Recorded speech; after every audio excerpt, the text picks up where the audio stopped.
നമസ്കാരം. ശ്രീമദ് ഭാഗവതം മൂലം പ്രഭാഷണം ഭാഗം 363 363.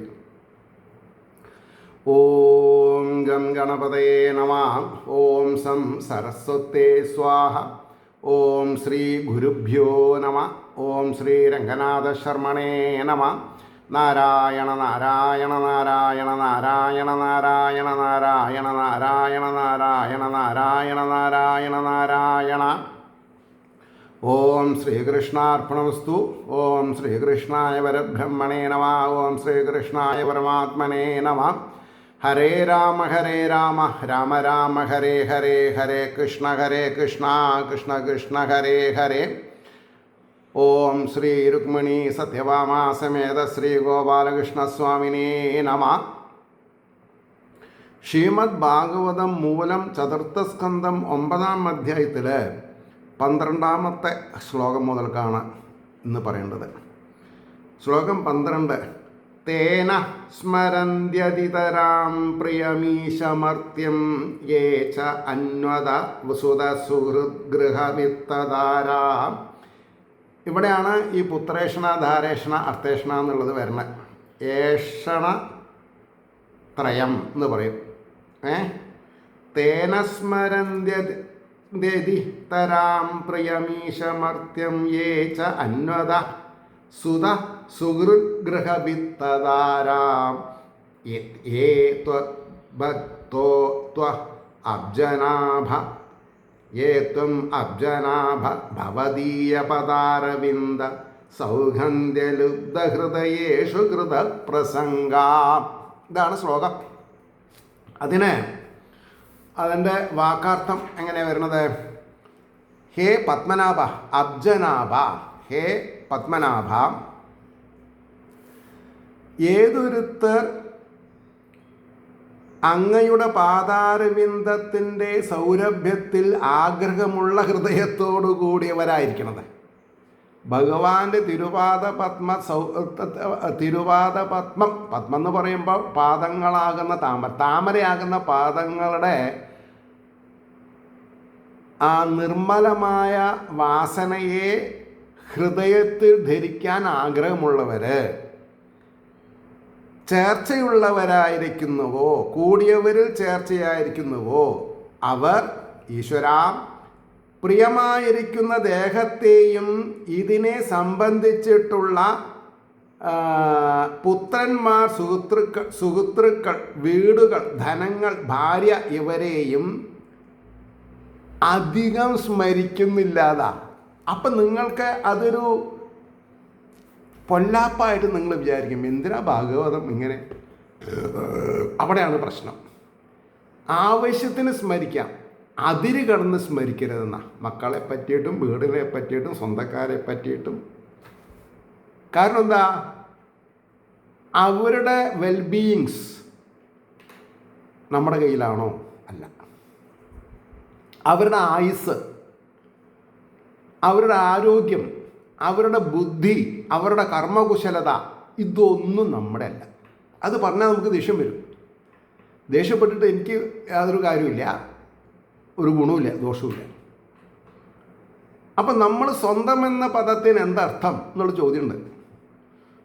വേണമെങ്കിൽ കുന്തം എന്ന് പറയാം, ഒന്നുമില്ല എന്നർത്ഥം. ഉപദ്രവകാരിയാണ് കുന്തം, ഉപദ്രവകാരിയാണ്. എന്നാൽ കുന്തം കാണാനില്ല എന്ന് പറഞ്ഞാലോ പുറത്ത് തരാൻ പറയും. എന്ന് പറഞ്ഞാൽ പുറത്ത് തരാൻ കിട്ടില്ല എന്നർത്ഥം. അങ്ങനെ ഈ വാക്കുകളുടെ അർത്ഥത്തിൻ്റെ പിന്നാലെ പോരുത് നമ്മൾ. അപ്പോൾ ഈ രത്നാകരൻ എന്ന് പേരോടുകൂടി ജനിച്ച ഒരു വ്യക്തിയാണല്ലോ രാമായണം എഴുതിയത്, വാൽമീകിയായത്. അദ്ദേഹം സപ്തർഷികളായിട്ട് കാണാനുള്ള യോഗം ഉണ്ടായില്ല വിചാരിക്കുക. നമുക്ക് രാമായണം ഉണ്ടാവുമോ? ഇല്ല. പരാശര മഹർഷിയുടെ മകൻ വ്യാസര കൃഷ്ണദ്വൈപായനൻ എന്ന സംജ്ഞയോട് കൂടിയുള്ള ആള് ഭാഗവതം എഴുതിയില്ല, പുരാണങ്ങൾ എഴുതിയില്ല. നമ്മൾ രക്ഷപ്പെടുമോ? ഇല്ല. അപ്പോൾ നമ്മൾ രക്ഷപ്പെടാൻ കാരണം എന്താ? ഒരു കാലത്ത് പിടിച്ചുപറിക്കാരനായിരുന്ന രത്നാകരൻ രാമായണമാകുന്ന രത്നത്തെ നമുക്ക് തന്നു. അതേമാതിരി വ്യാസര് 18 പുരാണങ്ങളും ധാരാളം ഉപനിഷത്തുകളും വേദങ്ങളും നമുക്ക് തന്നു. ഇല്ലെങ്കിൽ നമ്മുടെ സ്ഥിതി എന്താ? അതുകൊണ്ടാണ് അതിനെ സ്മരിക്കുന്നവരെ ഭാര്യാഭർത്തൃഗൃഹത്തിനെ അധികം സ്മരിക്കുന്നില്ല. ഇതുകൊണ്ട് തന്നെ ആയിരിക്കാം ചിലപ്പോൾ ഞാൻ ഈ ക്ലാസ് പറഞ്ഞു ഓടും. അല്ലെങ്കിൽ ഞായറാഴ്ച ദിവസം ദോംബിവിൽ ക്ലാസ്സിന് പോകും. അപ്പോൾ എൻ്റെ വീട്ടിൽ പിറന്നാളുണ്ടാവും, ഞാൻ അറ്റൻഡ് ചെയ്യേണ്ട കല്യാണം ഉണ്ടാവും. അതിനൊക്കെ ഞാൻ മിസ്സിസിനെ പറഞ്ഞേക്കും. അപ്പോൾ ചിലവർ ചോദിക്കും, നിങ്ങൾക്ക് ഈ ഓണം, വിഷു, തിരുവാതിര ഒന്നും ഇല്ലേ? എൻ്റെ മിസ്സിസിനോട് ചോദിക്കും, രാധേ നിനക്ക് നിൻ്റെ ഭർത്താവായിട്ട് നല്ല സ്വരത്തിലല്ലേ? അപ്പോൾ അവളെ ഒന്നിങ്ങനെ ഊറി ചിരിച്ചിട്ട് പറയും, ഇതാ എന്ന് പറഞ്ഞാൽ കുട്ടികളെ കളിച്ചിട്ട് പറയും, ഞങ്ങളുടെ സ്വരത്തിലുണ്ടായിട്ടുള്ളവരാണ്, ഒരു കുഴപ്പമില്ല. അങ്ങനെ വിചാരിക്കാൻ സാധിച്ചില്ലെങ്കിൽ വലിയ ബുദ്ധിമുട്ടായി. അതാ പറയാൻ കാരണം. അപ്പം ഇനി നമുക്ക് ഇതിൻ്റെ ഭാവാർത്ഥത്തിലേക്ക് വരിക. ഭക്തി കൊണ്ട് സംസാര സമുദ്രം കടക്കാമെന്നുള്ള സംഗതി, അതായത് ഭക്തി മാത്രം പോരാട്ടോ, എക്സെട്ര എന്നുള്ളത് അണ്ടർസ്റ്റുഡാണ്. ഇവിടെയാണ് ആൾക്കാർ വഴിപഴിച്ചു പോകുന്നത്. ഭക്തിജ്ഞാന വൈരാഗ്യങ്ങളെ, ഭക്തി ഒറ്റയ്ക്ക് നിൽക്കില്ല, അറിവില്ലാണ്ട് ഭക്തി നിൽക്കില്ല. അപ്പോൾ ഭക്തി കൊണ്ട് സംസാര സമുദ്രം കടക്കാമെന്നുള്ള സംഗതി എൻ്റെ അഭിപ്രായം മാത്രമല്ല. ആരാ പറഞ്ഞത്? 5 വയസ്സായുള്ള ധ്രുവൻ. പണ്ടും വളരെ ജനങ്ങൾ ഈ വിധം ദുഃഖനിവൃത്തിയെയും ആനന്ദത്തെയും അടഞ്ഞിരിക്കുന്നുവെന്ന് കാണിക്കുന്നു. ഹേ പത്മനാഭ പരമേശ്വര, അങ്ങയുടെ പാതാരവിന്ദത്തിൽ നിന്ന് പുറപ്പെടുന്ന സൗരഭ്യത്തെ ആഗ്രഹിക്കുന്ന ഹൃദയത്തോടു കൂടിയ മഹാന്മാരുടെ സംസർഗം സിദ്ധിച്ചവർ ഏറ്റവും പ്രിയ വിഷയമായിരിക്കുന്ന ഈ ശരീരത്തെയും അതിനെ സംബന്ധിച്ചിരിക്കുന്ന പുത്രന്മാർ, സുഹൃത്തുക്കൾ, ഗൃഹങ്ങൾ, ധനങ്ങൾ, അപ്പോൾ ഈ എന്താണെന്നാ പറയുക, മഹാന്മാർ ഏറ്റവും പ്രിയ വിഷയമായിരിക്കുന്ന ഭക്തി എന്നല്ല പറഞ്ഞത്, ഈ ശരീരത്തെയും. ശരീരം ഒറ്റയ്ക്ക് നിൽക്കുമോ? ഇല്ല. ആത്മാവില്ലെങ്കിൽ ശരീരം എങ്ങനെ നിൽക്കുക? അപ്പോൾ ആത്മാവ് ഭഗവാനാണെന്നും ഈശ്വരനാണെന്നും പറഞ്ഞാൽ ആ ഈശ്വരനെ അറിയാതെ കണ്ടുള്ള ശരീരത്തിന് വേണ്ടത്ര ഗുണമുണ്ടാവുമോ? ഗുണമുണ്ടാവില്ല. പറഞ്ഞ വിഷയമില്ലേ? അതുകൊണ്ടാണ് പറയാൻ കാരണം. അപ്പോൾ പ്രിയ വിഷയമായിരിക്കുന്ന ഈ ശരീരത്തെയും അതിനെ സംബന്ധിച്ചിരിക്കുന്ന പുത്രന്മാർ, സുഹൃത്തുക്കൾ, ഗൃഹങ്ങൾ, ധനങ്ങൾ, ഭാര്യ മുതലായവരെയും അധികം സ്മരിക്കുന്നില്ല. ഏറ്റവും വിരക്തന്മാരല്ലാത്തവർക്ക്, ഏറ്റവും എന്നൊരു വാക്കുണ്ട് അവിടെ. 100% വിരക്തന്മാരായിട്ടുള്ളവരാണ് ആര്? രമണ മഹർഷി, തട്ടമ്പി സ്വാമികൾ, നാരായണ ഗുരു, ശങ്കരാചാര്യർ, വള്ളിക്കാവിലമ്മ, അല്ലേ? അങ്ങനെയാണല്ലോ പറയാം. 100%. ഒരു 75% ആയാലും ഗൃഹസ്ഥന്മാരാവാം. പക്ഷെ ഗൃഹസ്ഥ കാര്യങ്ങളിൽ താല്പര്യം തോന്നാണ്ടിരുന്നാൽ മതി. അതായത് ഹെറിഡിറ്ററി നിലനിർത്താൻ വേണ്ടിയിട്ടാണ് വിവാഹം എന്നാണ് എവിടെ പറഞ്ഞത്? ഉപനിഷത്തുകളിൽ പറയുന്നത്. ഗുരുകുല വിദ്യാഭ്യാസം കഴിഞ്ഞാൽ ബ്രഹ്മാനുഭൂതി അനുഭവിക്കേണ്ട വിധിയൊക്കെ പറഞ്ഞു കൊടുക്കും. അത് കഴിഞ്ഞിട്ട് ഗൃഹസ്ഥാശ്രമം വേണം. തൻ്റെ ഇന്ദ്രിയ വിഷയങ്ങളുടെ ആഗ്രഹത്തിനെ തിരസ്കരിക്കാൻ സാധിക്കില്ലെങ്കിൽ വിവാഹമാവാന്നേ പറഞ്ഞിട്ടുള്ളൂ. വിവാഹം ഒരു മസ്റ്റല്ല. അത് നമ്മൾക്ക് അറിയാണ്ട് പോയി. അപ്പോൾ ശരിക്കും പറഞ്ഞാൽ വിവാഹം കഴിഞ്ഞില്ലെങ്കിൽ അതൊരു അനുഗ്രഹം എടുക്കണം. അപ്പോൾ അത് അനുഗ്രഹമാവണമെങ്കിൽ എങ്ങനെ വേണം? 100% ഈശ്വരീയതയിൽ ജീവിക്കാൻ സാധിക്കണം. അല്ലാണ്ട് വൈകുന്നേരമായ മദ്യം നിക്ഷേപിച്ച് ചൂതും കളിച്ച് അവിടെയും ഇവിടെ അന്തി ഉറങ്ങിയിട്ട് അങ്ങനെ ആവാൻ പാടില്ല. അപ്പോൾ ഏറ്റവും വിരക്തന്മാരല്ലാത്തവർക്ക് ഭക്തിയോഗം സമുചിതമെന്ന് കാണിപ്പാനാണ് അധികം സ്മരിക്കുന്നില്ല എന്ന് പറഞ്ഞത്. ആ അല്പമായ സ്മരണവും ഭക്തി നിമിത്തം ക്രമത്തിൽ നശിക്കും എന്ന അഭിപ്രായം. 13ാമത്തെ ശ്ലോകം നോക്കുക. തിര്യഗ്നഗദ്വിജസരീസൃപദേവദൈത്യം മർത്യാദിഭിപരിചിതം സദ്വിശേഷം രൂപം സ്തവിഷ്ടമജതേ മഹദാദ്യനേകം ന അതഃ പരം പരമവേദ്മി നയത്രവാദ. തിര്യക്കുകൾ, അതായത് മൃഗങ്ങൾ, വൃക്ഷങ്ങൾ, പക്ഷികൾ, സർപ്പങ്ങൾ, ദൈത്യന്മാർ, മനുഷ്യർ എന്നിവരാൽ വ്യാപിക്കപ്പെട്ടതും സത്തുക്കൾ, അസത്തുക്കൾ എന്ന വിശേഷത്തോടു കൂടിയതുമായ നിന്തിരുവടിയുടെ സ്ഥൂലരൂപത്തെ ഞാൻ അറിയുന്നു. അതിൽ നിന്ന് വേറിട്ടിരിക്കുന്നതിനെ അറിയുന്നില്ല. യാതൊന്നിൽ വാക് പ്രവൃത്തിയില്ല. അതായത് ഈശ്വരീയത അല്ലാണ്ട് എനിക്കൊന്നും വേണ്ടെന്നാ പറഞ്ഞതിൻ്റെ താല്പര്യം. ഇനി പറയുന്നു, അതിൻ്റെ ഭാവാർത്ഥം വളരെ ഗംഭീരമാണ്. ജ്ഞാനം കൊണ്ടല്ലേ മോക്ഷസിദ്ധി? സത്സംഗത്തെ പ്രബലമായി പ്രവാനെന്തോ കാരണം എന്ന ശങ്കയെ പരിഹരിക്കുന്നു. ഭഗവത് തത്വം രണ്ടു വിധമാണ്, സ്ഥൂലം എന്നും സൂക്ഷ്മം എന്നും. സ്ഥൂലമായിട്ടുള്ളത് ആണ് ഭക്തി, സൂക്ഷ്മമായിട്ടുള്ളതാണ് ജ്ഞാനവൈരാഗ്യങ്ങൾ. പക്ഷെ സ്ഥൂലത്തു കൂടെ പോയാൽ കാര്യനിർവഹണം കമ്മി.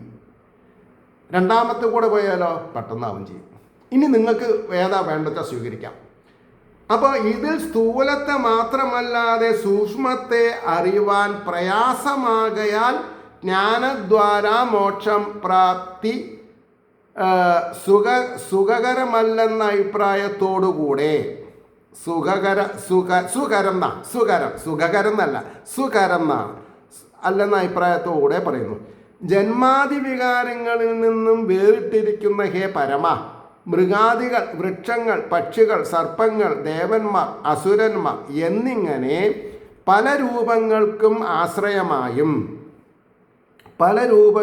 ആശ്രയമായും പൃഥിവ്യാദികളായ സ്ഥൂലങ്ങൾക്കും ശബ്ദാദികളായ തന്മാത്രകൾക്കും മഹത്തത്വാദികൾക്കും ആശ്രയമായിരിക്കുന്ന നിന്തിരുവടിയുടെ സ്ഥൂലരൂപത്തെ മാത്രം ഞാൻ അറിയുന്നതല്ലാതെ അതോട് സംബന്ധപ്പെട്ടിരിക്കുന്ന സൂക്ഷ്മരൂപത്തെ അറിയുന്നില്ല.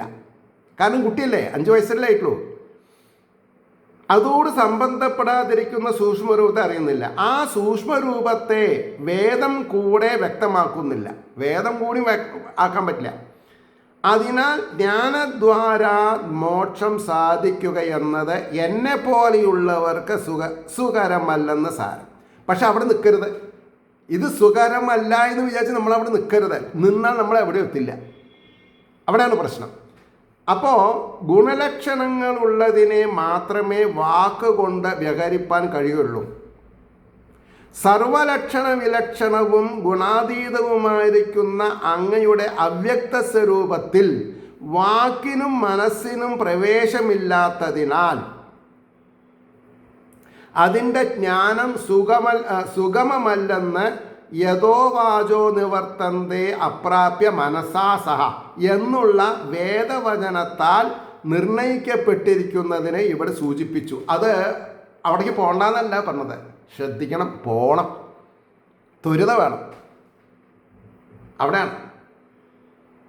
വഞ്ചിയിൽ കയറിയിട്ട് ഓടിയോണ്ട് ഡെസ്റ്റിനേഷനിലേക്ക് എത്തുമോ? ഇല്ല. പ്ലെയിനിൽ അങ്ങോട്ടും ഇങ്ങോട്ടും നടന്നതുകൊണ്ട് കാര്യമുണ്ടോ? ബസ് കയറിയിട്ട് ബസ്സിൻ്റെ ഉള്ളിൽ ഓടിയോണ്ട് കാര്യമുണ്ടോ? ഇല്ല. തീവണ്ടിയിൽ കയറിയാലും തീവണ്ടി അവിടെ എത്തണം വേണ്ടേ? നാലല്ലേ ലക്ഷ്യസ്ഥാനത്ത് എത്തൂ. നടന്നിട്ട് പോകാൻ പറ്റില്ല എന്നുള്ളത് ഉറപ്പാണ്. അതേപോലെയാണ് ഭക്തി ഒറ്റയ്ക്ക് നിന്നാലത്തെ പ്രശ്നം. അത് പറയുമ്പോൾ വിഷമമുണ്ടാവും ആൾക്കാർക്ക് കേൾക്കുമ്പോൾ. പക്ഷെ വിഷമിച്ചിട്ട് കാര്യമില്ല. അപ്പോൾ 14ാമത്തെ ശ്ലോകം എന്താ പറഞ്ഞത്? കൽപ്പാന്തയേതകിലം ജഡരേണ ഗൃണ്ണൻ ശേദേ പുമാൻ സ്വദൃഗനന്ദ സഖസ്തതംഗേ യന്നാഭിസിന്ദുരുഹ കാഞ്ചനലോക പത്മഗർഭേ ദ്യുമാൻ ഭഗവതേ പ്രണതോസ്മി തസ്മൈ. കൽപ്പാവസാനത്തിൽ അഖിലം സമസ്തമായിരിക്കുന്ന ഇതിനെ ഉദരത്തിൽ വഹിച്ചുകൊണ്ട് ആരെ? ഭഗവാൻ സ്വയമേവ കാണുന്നവനും ആദിശേഷനാകുന്ന സഹായത്തോടുകൂടിയവനുമായിട്ട് യാതൊരു പുരുഷൻ അവൻ്റെ ആദിശേഷൻ്റെ ഉത്സംഗത്തിൽ ശയിക്കുന്നുവോ, യാതൊരുവൻ്റെ നാഭിയാകുന്ന സിന്ധുവിൽ നിന്നുണ്ടായ സ്വർണമയവും ലോകാകാരവുമായ താമരപ്പൂവിൻ്റെ അന്തർഭാഗത്തിൽ, അതാണ് ഭൂമി, അതിതേജോമയനായ വിരിഞ്ചനുണ്ടായി. താമരപ്പൂവിൻ്റെ അന്തർഭാഗത്ത് എന്ന് പറഞ്ഞാൽ താമരയാകുന്ന ഭൂമിയിലെ ബ്രഹ്മാവുണ്ടായി എന്നാണ്, അല്ലാണ്ട് താമരപ്പൂവിലല്ല. താമരപ്പൂവിൻ്റെ കർണികാമദ്യം സോളിഡാണ്. അത്രയൊക്കെ മനസ്സിലാക്കണം. തേജോമയനായി വിരിഞ്ചനുണ്ടായി. ആ ഭഗവാനായിക്കൊണ്ട് നമസ്കരിക്കുന്നു എന്നാണ് ശ്ലോകത്തിൻ്റെ അർത്ഥം. ഇനി അതിൻ്റെ ഭാവാർത്ഥം എങ്ങനെയാ വരിക? ഇന്ന വിധമായിരിക്കുന്നുവെന്ന് ക്ലിപ്തമായി അറിയുവാൻ ശക്യമല്ലെന്നിരിക്കലും യഥാമതി മനസ്സിന് സാധിക്കുന്നത്ര ഭഗവത് സ്വരൂപത്തെക്കുറിച്ച് അറിയുന്നുവെന്ന് സൂചിപ്പിച്ചും കൊണ്ട് ശരണം പ്രാപിക്കുന്നു എന്നാണ്. കൽപ്പാവസാനത്തിൽ ഈ കാണപ്പെടുന്ന സകലത്തെയും അന്തർഭാഗത്തിൽ സംഗ്രഹിച്ചിട്ട് ആദിശേഷൻ്റെ അംഗത്തിൽ യാതൊരു പരമപുരുഷൻ ശ്രീനാരായണൻ ശയിക്കുന്നുവോ, യാതൊരുവൻ്റെ സമുദ്രം പോലെ അഗാധമായ നാഭിയിൽ, സമുദ്രമാണ് ഭഗവാന്റെ നാഭി. ക്ഷേത്രങ്ങളിലുള്ള വലിയ ബലിക്കല്ലുണ്ടല്ലോ, അതിൻ്റെ മേൽഭാഗം ഒരു റൗണ്ടാണ്, അതിനെ സപ്പോർട്ട് ചെയ്യണത് താമരതളാണ്. അത് മനസ്സിലാക്കണം. ഭഗവാന്റെ കുക്ഷിയാണത്, അത് ഭഗവാന്റെ പൊക്കളാണ്. ആ പൊക്കളിനെ നാഭി എന്നാ പറയാം, സമുദ്രം എന്നാ പറയാം. അപ്പോൾ അംഗത്തിൽ യാതൊരു അപ്പോൾ പറഞ്ഞു സമുദ്രം പോലെ അഗാധമായ നാഭിയിൽ നിന്നാണ്, അഗാധമായ സമുദ്രം പോലെ നിന്ന് തേജോമയമായതിനാൽ സ്വർണം പോലെ ഇരിക്കുന്നതും സമഷ്ടിലോക സ്വരൂപവുമായിരിക്കുന്ന, അതാണ് ഭൂമി എന്ന് പറയുന്നത്. പത്മത്തിൽ നിന്ന് തേജോമയനായ ബ്രഹ്മദേവൻ ജനിച്ചിരിക്കുന്നുവോ, സൃഷ്ടി ഭൂമിയിൽ വെച്ചിട്ടാണ്. ആ പുരുഷോത്തമൻ ശ്രീനാരായണൻ നിന്തിരുവടിയാകുന്നു. ജ്ഞാനാദികളായ ഐശ്വര്യങ്ങളുടെ നിധാനമായിരിക്കുന്ന, എന്തിൻ്റെയാണ്? ജ്ഞാനവൈരാഗ്യത്തിൻ്റെ എന്നർത്ഥം പറയണം. അവിടെയാണ് ജ്ഞാനവൈരാഗ്യങ്ങൾ വരുന്നത്. ഇവിടെ എഴുതി വയ്ക്കാം. ജ്ഞാന വൈരാഗ്യങ്ങൾ, ഐശ്വര്യങ്ങളുടെ നിദാനമായിരിക്കുന്ന അങ്ങയെ ഞാൻ നമസ്കരിക്കുന്നു എന്ന് പറഞ്ഞു. 15, 16, 17 ഒക്കെ 4 വരെ എടുത്തുവോ. ത്വം നിത്യമുക്ത പരിശുദ്ധ വിബുദ്ധ ആത്മാ, ഈ ആത്മാവ് നമ്മുടെ ഉള്ളിലാണ്. ത്വം അതാരാ? നിത്യമുക്ത പരിശുദ്ധ വിബുദ്ധ ആത്മാ, കൂടസ്ഥ ആദിപുരുഷോ ഭഗവാൻ സ്ത്രദീശാം യദ്ബുദ്ധ്യവസ്ഥിതമഖണ്ഡിതയാ സുദൃഷ്ട്യാ ദ്രഷ്ടാസ്ഥിതാവതിമഘോ വ്യതിരിക്ത ആസേ എന്നാ പറഞ്ഞത്. ത്വം നിന്തുരുവടി എപ്പോഴും മുക്തൻ, മാലിന്യമില്ലാത്തവൻ, ബോധസ്വരൂപൻ. അപ്പം ഈ ബോധസ്വരൂപനായിരിക്കുന്ന ആത്മാവ് ഉള്ളിലിരിക്കുമ്പോൾ ഉള്ളിലുള്ള ചൈതന്യം നിരാകാരനാണ് എന്ന് മനസ്സിലാക്കാൻ എന്താ ബുദ്ധിമുട്ട്? അങ്ങനെയല്ലേ മനസ്സിലാക്കേണ്ടത്? അപ്പോൾ ആ ബോധസ്വരൂപൻ, വ്യാപകൻ, കൂടസ്ഥൻ, വികാരഹീനൻ. കൂടസ്ഥൻ എന്ന് പറഞ്ഞ അർത്ഥം വികാരഹീനെന്ന. ആദിയിലുള്ളവൻ, അനാദികാലങ്ങൾക്കുള്ളവൻ, ഐശ്വര്യപൂർണൻ, 3 ഗുണങ്ങളുടെ ഈശ്വരൻ, ത്രിധീശ, 3 ഗുണങ്ങൾ എന്ന് പറഞ്ഞാൽ പ്രകൃതിയുടെ ഈശ്വരനായി അർത്ഥം. പ്രകൃതിയുടെ നിയാമകനും നിയന്ത്രിതാവും. അപ്പോൾ പ്രകൃതി അഖണ്ഡിതായ അപരിച്ഛിന്നനായിരിക്കുന്ന സ്വകീയ ജ്ഞാനത്താൽ, സ്വന്തം അറിവ് കൊണ്ട് ബുദ്ധിയുടെ സ്വഭാവത്തെ കാണുന്നു. ബുദ്ധിയുടെ സ്വഭാവത്തെ, പോക്കറ്റടിക്കണ ബുദ്ധിയാണോ, ശരീരകാന്തി ഉണ്ടാക്കുന്ന ബ്ലൗസ് കുപ്പായം തുന്നുന്ന ടൈലറാണോ, ഓപ്പറേഷൻ ചെയ്യുന്ന ഡോക്ടറാണോ? അത് മൂന്നും ഇൻഡിവിജ്വൽ കപ്പാസിറ്റിയാണ്. പക്ഷെ ആരേനെ ബഹുമാനം ഉണ്ടാവുള്ളൂ? സാത്വിക ഗുണം. ഈ പേഷ്യൻ്റ് അറിയാത്ത ഓർമ്മ കെടുത്തിയിട്ട് കീറി മുറിച്ച് തുന്നിക്കെട്ടി ആ യന്ത്രത്തിനെ സുഗമമാക്കുന്ന ഒരാൾ, അല്ലേ? അങ്ങനെയല്ലേ നമ്മൾ പറയാം. അപ്പോൾ ടൈലറും അത് മധ്യമ, എന്താ പറയുക, പിന്നെ ഒന്ന് സാത്വികമാണ്, ഒന്ന് രജോ ഗുണമാണ് ടൈലറുടെ. മറ്റവന് അധമ, മഹാപാപിയ. ആര്? പോക്കറ്റടിക്കാരൻ, തമോ ഗുണം. അതുകൊണ്ടാണ് പറഞ്ഞത്. അപ്പോൾ ബുദ്ധിയുടെ സ്വഭാവത്തെ കാണുന്നു എന്നാണ്. ആരുടെ ബുദ്ധി? അന്ധക്കരണം. അന്ധക്കരണമാണോ ചൈതന്യം? അല്ല. അപ്പോൾ സദ്ബുദ്ധി കൊണ്ട് ആ സദ്ബുദ്ധിനെ ഭഗവാൻ കാണുന്നു, അല്ലേ? അങ്ങനെയാണ് വേർതിരിക്കുന്നത്. ദ്രഷ്ട. രക്ഷയിൽ കർമ്മഫലദാതാവുന്നു. നമ്മളെ അതിമക കർമ്മഫലദാതാവാണ്. നമ്മൾ ചെയ്യുന്ന കർമ്മത്തിൻ്റെ ഫലദാതാവാണ് ആരെ? ഭഗവാൻ. അത് നമ്മുടെ ഉള്ളിലായിരിക്കണത്. അപ്പോൾ കർമ്മം നന്നായ പിന്നെ ഫലം മോശമാകുമോ? ഇല്ല. ഇനി അതിൻ്റെ എന്താ പറയുക, ഭാവാർത്ഥ പറഞ്ഞത്. കൽപ്പാന്തത്തിൽ ആദിശേഷനിൽ ശയിക്കുന്നുവെന്ന് പറഞ്ഞതിനാൽ ഭഗവാന് ജീവസാധാരണമായിരിക്കുന്ന ജാഗ്രതാദ്യാവസ്ഥകളുണ്ടോ എന്നുള്ള ശങ്ക ജനിക്കാം. അതിനെ പകരിച്ചുകൊണ്ട് ജീവനിൽ കാണപ്പെടുന്ന അവസ്ഥാഭേദങ്ങളൊന്നും ഭഗവാനില്ല. അതാണ് നമ്മുടെ ഉള്ളിലുള്ള നമ്മളിൽ കാണപ്പെടുന്ന അവസ്ഥാഭേദങ്ങളൊന്നും ഭഗവാനില്ലെന്ന് സാധിക്കുന്നു. അപ്പോൾ ഭഗവാൻ 16,008 കല്യാണം കഴിച്ചിട്ടുണ്ട് എന്ന് പറഞ്ഞാൽ അതിനർത്ഥം അത് കഥയാണ്. അത് ആഘോഷിക്കരുത് നമ്മൾ. അത് പറഞ്ഞ തെറ്റിയ ആൾക്കാർ, രുക്മിണി സ്വയംവരം, അത് ഡിവൈനാണ്. ആധ്യാത്മ പ്രതലത്തിലേക്ക് കൊണ്ടുവരാൻ പാടില്ല.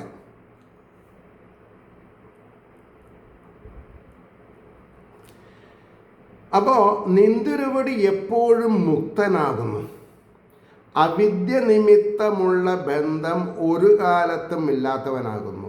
ജീവനാകട്ടെ അവിദ്യാബന്ധത്തിൽ നിന്ന് നിന്ദുരുവടിയുടെ അനുഗ്രഹത്താൽ മുക്തനാവാനുള്ളവനാണ് ജീവൻ.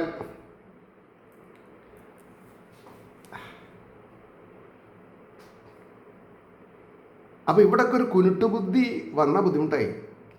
പലതും ചോദ്യം ചെയ്യപ്പെടും. പ്രശ്നമില്ല, ഞാൻ അവിടേക്ക് കടക്കണില്ല. അങ്ങയെ രാഗദ്വേഷാദി മാലിന്യങ്ങൾ ബാധിക്കാത്തത് കൊണ്ട് നിത്യപരിശുദ്ധൻ. ജീവനാകട്ടെ രാഗാദി ബാധയുള്ളവനാകയാൽ മലിനൻ. See the difference. ഡിഫറൻസ്. എന്നിട്ടോ അങ്ങ് സർവത്ര നിറഞ്ഞവൻ, ജീവൻ പരിച്ഛിന്നൻ, ഭഗവാൻ അപരിച്ഛിന്നൻ. അങ്ങ് സർവത്ര പരിപൂർണൻ, ജീവൻ വികാരമുള്ളവൻ.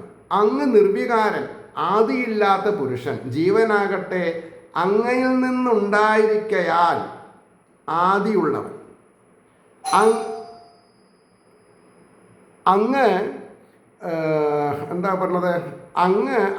പിന്നെ അതെ, അവിടെ നിർത്താം. പിന്നെ നാളെ.